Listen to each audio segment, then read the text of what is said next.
Salam sejahtera Malaysia, terima kasih kerana menonton video-video dalam channel ini. Sebelum kita mula, jangan lupa untuk tekan tombol subscribe, share, like dan komen. Let's go! Salam sejahtera, berita seterusnya di Petik dari Malaysia kini bertajuk UMNO dikecualikan, ahli tahap puas hati boleh bawa ke mahkamah. Berita penuh.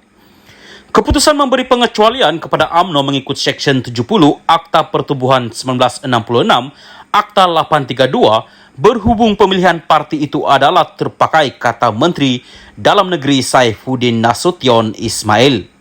Saifuddin berkata sekiranya ahli UMNO yang membawa isu berkenaan kepada Jabatan Pendaftaran Pertubuhan ROS sebelum ini tidak berpuas hati dengan keputusan itu, mereka boleh membawanya ke mahkamah. Ahli parti setelah membawa kes ke ROS dan ROS memberi satu keputusan ataupun menteri telah memberi keputusan dan dia tak puas hati, dia boleh bawa ke mahkamah. Prosesnya dia kena angkat asas kenyataan dia, sediakan affidavit, kemudian pihak siapa dinamakan defendant katanya kepada pemberita ketika ditemui di lobi bangunan Parlimen hari ini. Terdahulu ketika menggulung perbahasan rang undang-undang perbekalan 2023 peringkat dasar bagi Kementerian Dalam Negeri KDN, Saifuddin berkata, pengecualian yang diberikan kepada UMNO itu dibuat berdasarkan Seksyen 70 Akta 832. Seksyen 70 Akta itu memberi kuasa secara khusus kepada menteri untuk membuat beberapa pengecualian dan keputusan yang saya buat terarah kepada pengecualian pematuhan Seksyen 13 Akta yang sama, katanya. Saifuddin dalam kenyataan semalam berkata, KDN memberi pengecualian kepada UMNO daripada pematuhan Seksyen 13-1-C-5 Akta 832 berhubung keputusan usul tambahan tidak mempertandingkan jawatan presiden dan timbalan presiden pada pemilihan parti itu tahun ini.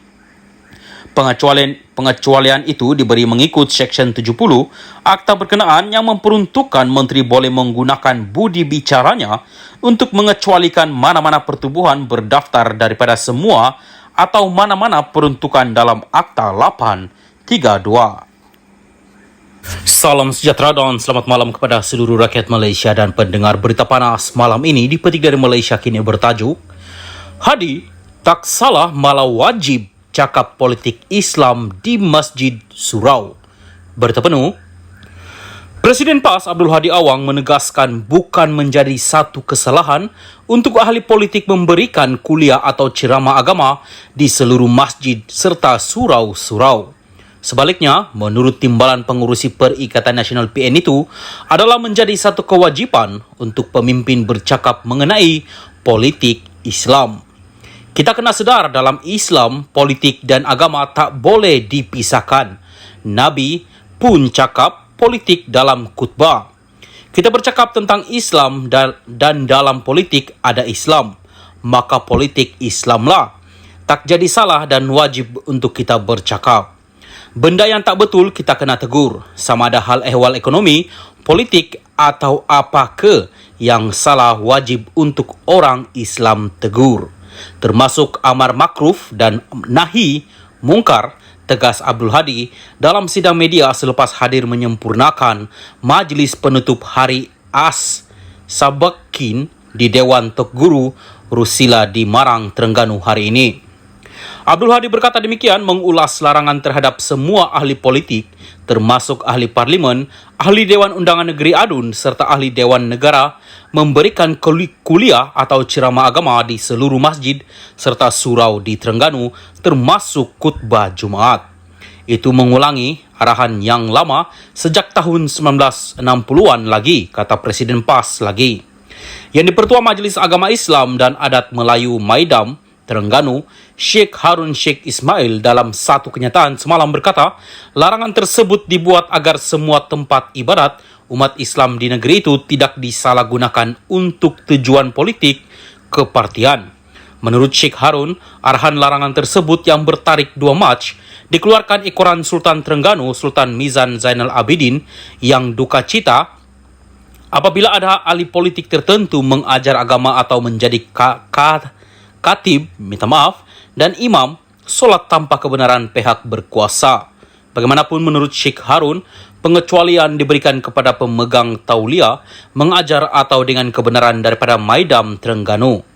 Mengulas lanjut larangan itu, Abdul Hadi PAS sudah melaluinya sejak sekian lama.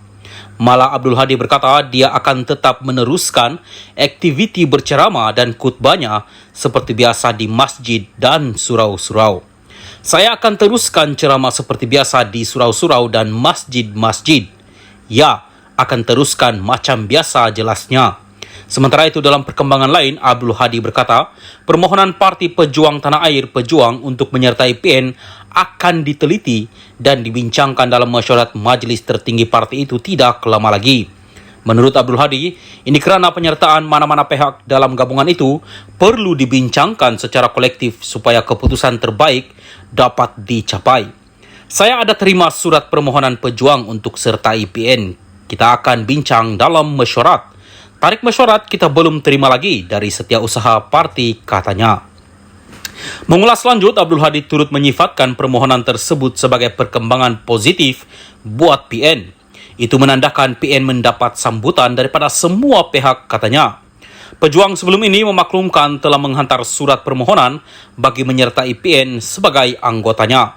Presiden Pejuang Mukhlis Mahathir berkata, surat berkenaan diutuskan kepada pengurus PN Muhyiddin Yassin, selain salinan turut diserahkan kepada Abdul Hadi dan Presiden Gerakan Dr. Dominic Lau Hoi Chai.